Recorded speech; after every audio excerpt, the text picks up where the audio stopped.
Busy Amazing. woman. How do you find the time? You find the time. When you're passionate about something, you find the time, you make the time. And I believe that my purpose here on earth is to have influence and to help people to be the best version of themselves. There's no point in moaning about problems that exist. Be the change. That's my mindset. And looking after your well-being as well helps you to be more productive, gives you strength. I'm a Christian, so looking after my spiritual aspect of me and kind of just being balanced for me, that is the key.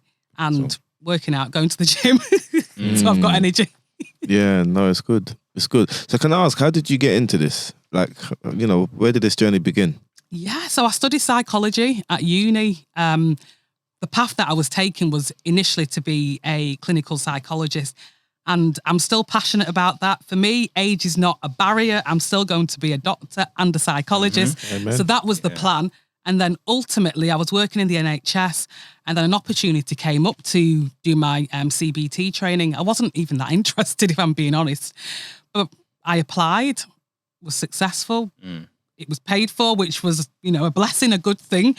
And the rest is history. But I always knew I wasn't going to stay in the NHS. I'm a leader. I need to be doing what I'm passionate about, but I'm grateful for that opportunity. And then I ended up leaving, set up my business, and was able to work with young people as well, because that's what I was passionate about. So I could work with young people, work with adults, and then also look at developing like the training arm of the business, which is looking at well-being, resilience, and improving performance and productivity. Yeah. Okay. I know you got your list of questions, but one of the things that stood out for me is your podcast that focuses on resilience. Could you elaborate on that, please? Yeah. So it's called Rivers to Resilience, and it's mainly focusing on, there's 7 rivers to resilience, and it's about empowering organisations and individuals to be resilient, to be able to cope with setbacks and challenges. And we know that over the past nearly 2 years, we've all been facing challenges with COVID, and that's what kind of motivated me to create the podcast and to create a space where people can learn from one another and figure out, what is it that's going to help you to be resilient? Because it's all different. We're all wired differently. For some people, it might be being active. For others, it might be that maybe you've got racing thoughts and you're worrying, so you need to do some kind of mindset work. And one of the rivers is kind of looking at spirituality. So it's quite holistic. If you're a spiritual person, then tapping into that and allowing it to work for you. Resilience is, it's so dynamic. The reason why I think it popped out to me is because I'm a firm believer in the power of your words, the power of your thoughts. And when I was going through my own dark stages, I think mantras and affirmations really brought me out of that really negative mindset that I had during uni and after uni. I was able to empower myself, find value in myself and what I'm doing, look after myself and kind of just love myself a bit more. Not necessarily depending on other people or outside sources of what's the word? Influence? Not influence. What is it? My mind's gone blank.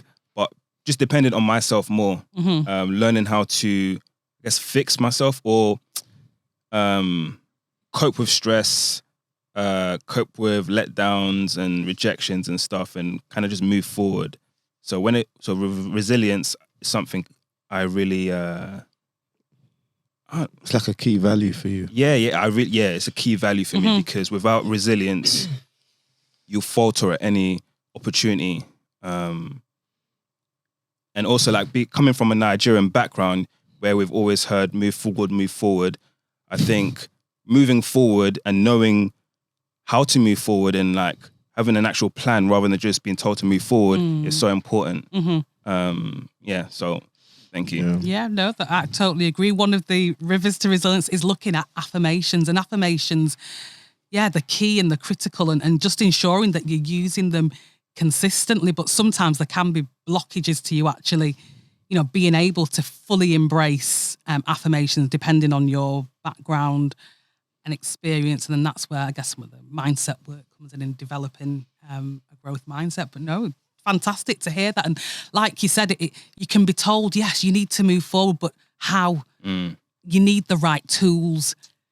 You need to be self-aware. What are the blockages? What is stopping you from moving forward? And that makes me think about men and black men. What are the obstacles? What are the barriers? Because black men, you face, the media portrays black men, unfortunately, in a negative, in a negative way. But it's about kind of changing that narrative. And I just love what you're doing with the Goodman Factory and how you're kind of challenging that narrative and standing up and saying, listen, we're here. Yeah. We're here for the black men. We're here for the community, and together we will rise. So it's fantastic. I feel very privileged to be here. No, thanks for Oh, joining thank us. you. Thank Yeah. you. What's the link between spirituality and mental health? Because I think growing up, I grew up in a Christian household. My parents are Christian, went to church every Sunday, but I never had that conversation with anyone in church about mental health. I feel like a lot of people at church didn't even understand mental health the way we understand mental health today. So it's funny how you mentioned spirituality, but I didn't feel that was connected when I was growing up. And I would totally agree. And I think, in some circles, mental health is overlooked. I grew up in a, traditionally Caribbean church, and mental. It's not talked about mental health. It's kind of overlooked. And even still now, I think people are still they're slightly more open to it. You've got to be. You can't ignore it because there's more of a focus on it. People are speaking up about it. So clearly it's, it exists and needs to be addressed. But in terms of all the research, what it shows is that having, being able to look towards something external. So I'm just kind of referring to kind of spirituality in general, but if you're a Christian, to God, to Jesus. That faith, hope. Yeah. Yeah. Something beyond yourself.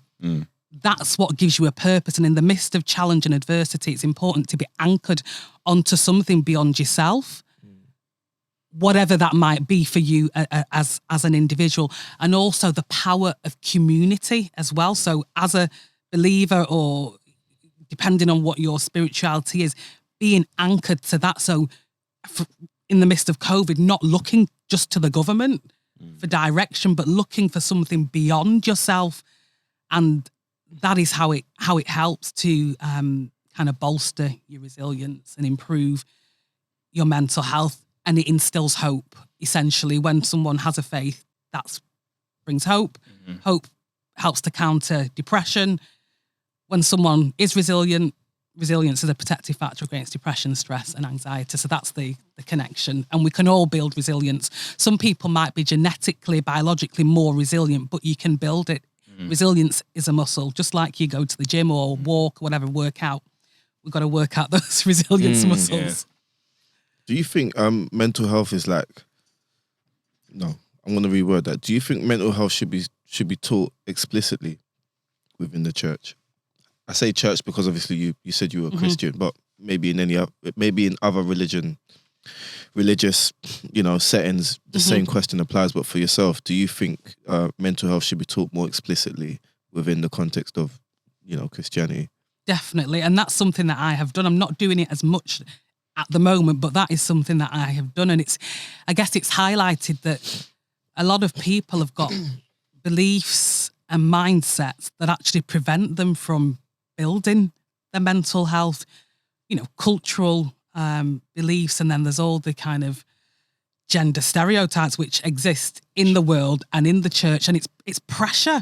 Share some examples. Yeah. So for example, in the church, I go to a mixed church now, but I've been in like a predominantly black church. I've been to a Caribbean church. I've been to a Nigerian church. So I've got quite a broad range of experience. But But what one of the examples would be, as a man or as a leader, I mean, as a man, you are the leader. You got to provide for your family all the time, which I think is good, but then it's pressure. It's pressure. And in reality, when we think about life, it's peaks and troughs, you go through challenges, and there might be a period where you can't provide.